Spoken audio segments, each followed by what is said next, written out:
Hello everyone, সবাই কেমন আছো? গুড মর্নিং সবাইকে। আজকের দিনটা সবার যেন খুব ভালো কাটুক, সবাই খুব ভালো থেকো। সো শুরু করছি আজকের প্রথম বলাটা ভুল। আজ স্টার্টিং করছি একটা ছোট্ট ভ্লগ তোমাদের জন্য। আশা করি ভালো লাগবে। লাইক কমেন্ট শেয়ার সাবস্ক্রাইব করে দিও। সারাদিনের কি করি যাবতীয় জিনিস তোমাদের সাথে একটু শেয়ার করলাম। তো দেখো, এটা আমার ছোটোখাটো রান্নাঘর কোয়ার্টারে। এটা আমার আর্মির কোয়ার্টার ঘর। সো ডাল বানাচ্ছি, বেগুন ভাজা বানাচ্ছি, দেখতে পাচ্ছ তোমরা, ভাত ছুটছে টকবক করে। আর চিকেন অবভিয়াসলি ছিল, চিকেন বানানো হয়ে গেছিলো। সো তাই জন্য তোমাদের সাথে শেয়ার করলাম। সো দেখো, বেগুন ভাজছি, তাই তোমাদেরকে একটু দেখাচ্ছি।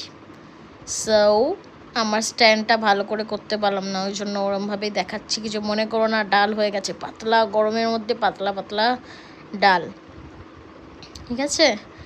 সো এই হচ্ছে ব্যাপার। এই দেখো কড়াই। সো কড়াই এবার গরম গরম তেল দিয়ে বেগুন ভেজে নেব। আর জানো তো, আজকে রাত্রে ডিনারে খুব টেস্টি বানিয়েছিলাম হচ্ছে পনির মাখনি আর বাটার নান ইস দেবে। হ্যাঁ, ওটা যদি তোমরা রেসিপি চাও, ফটো দেখে বুঝতেই পারবে কত টেস্টি হয়েছিল। এই দেখো, রেসিপি চাইলে অবশ্যই কমেন্টে লিখো। ভালো থেকো সবাই, গুড নাইট, বাই বাই, লাভ।